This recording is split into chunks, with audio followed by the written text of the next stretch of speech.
يا هلا، شلونكم جماعة اليوتيوب؟ I'm so miss you صراحة. كثير مرت فترة طويلة علي وعليكم. أكيد صارت هواي تغيرات بحياتنا وبحياتكم يعني همينة، فهواي تفاصيل هواي حكي أريد أحكي لكم. خلي الانترو مال القناة يشتغل، سووا سبسكرايب، اشتركوا بالقناة، سووا لايك لهذا الفيديو، اتركوا تعليق حلو مثلكم أشوفه بالتعليقات ونكمل سالفتنا. September we met, I could tell by your smile.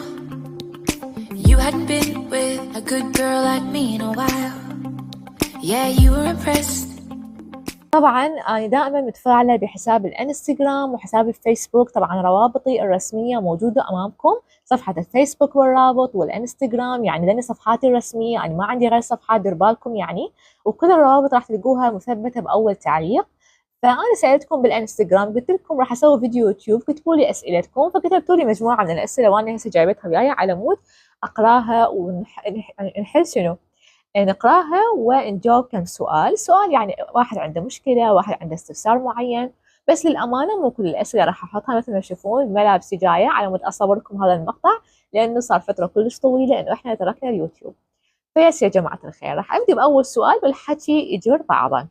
أول سؤال هو شلون نشتغل من داخل البيت؟ صراحة أنا مو كلش عندي تفاصيل بهذه الأمور، بس راح أقول لكم حسب تجربة الناس الدار مداري. اكو كثير جروبات على التليجرام، جروبات على الفيسبوك، مواقع التواصل بيها شغلات تخص، يعني شلون نقول، تخص الشغل.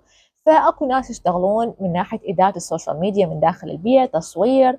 اكو مثلا يشتغلون، تعرفون هواي شغلات، فانا صراحه ما عندي علم. فأنا بهذا يعني القناة، بهذا الفيديو، أريد منكم بالتعليقات أي واحد عنده معلومة خطية على مود يستفيد غيره، إنه يخلي جروب أو يخلي رابط يقول يابا من هنا تدورون على وظائف. تمام؟ زين، السؤال الثاني وياي هو شلون أدرس للمرحلة الثالثة؟ يقصدون المرحلة الثالثة بكلية الطب. صراحة المرحلة الثالثة أنا أشوفها مرحلة كلش حلوة، مرحلة تحتاج حفظ هواية، مرحلة بديتوا تتعلمون بيها أساسيات كلينيكال، بديتوا تدخلون المستشفى بيها، تعرفون أكثر على المريض، فراح تاخذون بيها هيستوري، راح تسوون اكزامينيشن بعض الأحيان، بس أكثر شيء هيستوري. بيها مواد حفظ هواية مثل مايكروبيولوجي، يمكن مايكرولوجي، الطفيليات، يمكن هيش علم الأحياء. طبعا المادة تخوف هواية من الطلاب هي الفارماكولوجي أو علم الأدوية. أكو بعض الطلاب يدرسوها بالعطلة ويسوون مثل المابس، الخرائط، على مود يحفظون كل دواء والدوز مالته. فأكو ناس لا تدرسها بس بالكلية وتنجح بيها يعني.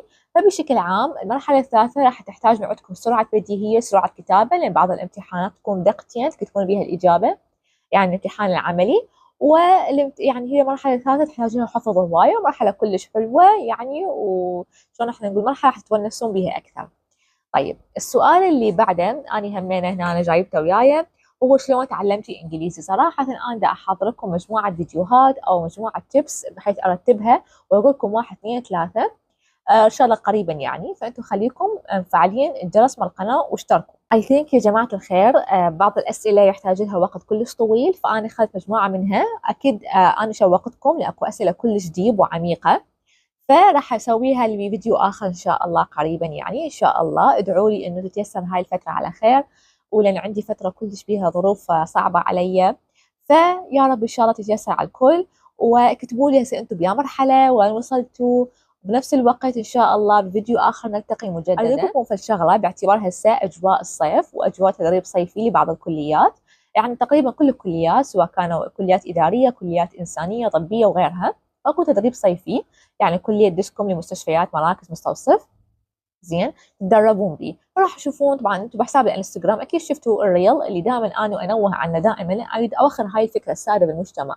اللي مثلا تروحون على وظيفه او تروحون على تدريب وتشوفون اكو اشخاص ما يساعدوكم، رقم واحد. رقم اثنين، تشوفون اشخاص ما يريدوكم بالشغل عبالك راح تاخذون مكانهم. راح تشوفون اشخاص مثلا راح يحاربوكم، راح تشوفون اشخاص ما يقول لكم شكو جايين، زي احنا جايين نتعلم، احنا جايين ندرب. الناس انواع، راح تشوفون كثير من انواع من الناس. فدائما حاولوا تتعلمون الامور الاداريه، تتعلمون الامور التعليميه، الامور الصحيه، او شنو اللي انتم تخصصكم يعني. فالتدريب كلش مهم، يعلمك على المهنه، يعلمك على الوظيفه، شلون تتعامل وتحكي ويا الناس. ومن خلال هذا الكلام مالتي راح ادخل لهذا السؤال اللي هو شلون اصير جريئه واحكي قدام الكل. طبعا هذا الشيء من خلال الأصدقاء، الزملاء، الكلية أو الوظيفة أو مثلا تدريب وغيرها يعني. فراح تثقل وظيفة أو شخصية الإنسان، راح تثقل شخصية الإنسان يعني، ويقوم يحكي ويطلع ويتكلم. يعني صراحة لأي واحد يشوف هسه حاليا عنده سلطة، أو مثلا شخص دا يشتغل بمكان ويما أحد أصغر منه تدريب أو جايين يساعدوه يعني أو شيء، فدائما انطي المجال، انطي الفسحة. فأنت كان عندك زمن هم أنا قبل تحس وقت جاي جديد وتتعلم، فانطي المجال لغيرك وساعدهم عمود الله يساعدك يعني. وانتم همين حاولوا تكونوا لطفاء ومتعاونين مع الأكبر منكم. انتظر انه انتم تتابعون صفحاتي الرسميه على الفيسبوك والانستغرام، لكن هم انزل هواي ابديت يعني عن كثير شغلات تستفادوا منها ان شاء الله. الروابط موجوده مثبته بالتعليقات. اشوفكم على خير ان شاء الله، مع السلامه.